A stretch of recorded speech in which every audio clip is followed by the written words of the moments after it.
Histoire de celui qui s'en alla prendre la peur. Deuxième partie. Ah, dit le père, tu me feras que des misères. Disparais. Volontiers, père. Attendez seulement qu'il fasse jour. Je voyagerai pour apprendre à frissonner. Comme ça, je saurai au moins faire quelque chose pour gagner mon pain. Apprends ce que tu veux, dit le père. Ça m'est égal. Voici 50 talents. Va par le monde et ne dis à personne d'où tu viens et qui est ton père. Qu'il en soit fait selon votre volonté, père. Si cela tout ce que vous exigez, je m'y tiendrai sans peine. Quand vint le jour, le jeune homme empocha les 50 talents et prit la route en se disant « Si seulement j'avais peur, si seulement je frissonnais !» Arrive un homme qui entend les paroles que le garçon se disait à lui-même. Un peu plus loin, à un endroit d'où l'on apercevait des gibets, il lui dit « Tu vois cet arbre? Il y en a 7 qui maintenant prennent des leçons de vol. Assieds-toi là et attends que tombe la nuit. Tu sauras ce que c'est que de frissonner. » « Si c'est aussi facile que ça, répondit le garçon, c'est comme si c'était déjà fait. Si j'apprends si vite à frissonner, je te donnerai mes 50 talents. Tu n'as qu'à revenir ici demain matin. » Le jeune homme s'installa sous la potence et attendit que vint le soir. Et comme il avait froid, il alluma du feu. À minuit, le vent était devenu si glacial que, malgré le feu, il ne parvenait pas à se réchauffer. Et les pendus s'entrechoquaient en s'agitant de ci, de là. Il pensa, « Moi ici près du feu, je gèle, comme ils doivent avoir froid et frissonner.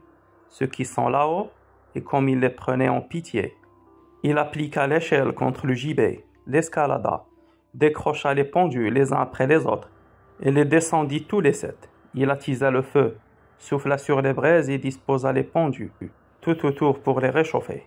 Comme ils ne bougeaient pas et que les flammes venaient lécher leurs vêtements, il dit « Faites donc attention, sinon je vais vous ramener là-haut. » Les morts, cependant, n'entendaient rien, se taisaient et laissaient brûler leurs loques. Le garçon finit par se mettre en colère. « Si vous ne faites pas attention, dit-il, je n'y puis rien. Je n'ai pas envie de brûler avec vous. » Et l'un après l'autre, il les raccrocha au gibet. Il se coucha près du feu et s'endormit. Le lendemain, l'homme s'en vint et lui réclama les 50 talents. « Alors, sais-tu maintenant ce que c'est d'avoir le frisson ?» lui dit-il. « Non, répondit le garçon. D'où le saurais-je?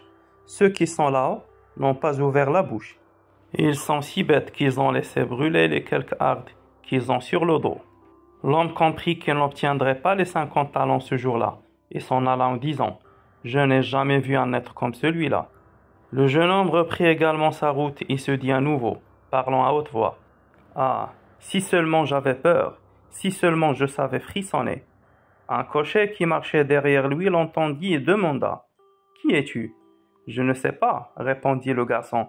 Le cocher reprit « D'où viens-tu » ?« Je ne sais pas, rétorqua le jeune homme. « Qui est ton père ?»« Je n'ai pas le droit de le dire. »« Que marmonnes-tu sans cesse dans ta barbe ?»« Eh, répondit le garçon, je voudrais frissonner, mais personne ne peut me dire comment j'y arriverai. »« Cesse de dire des bêtises, reprit le cocher.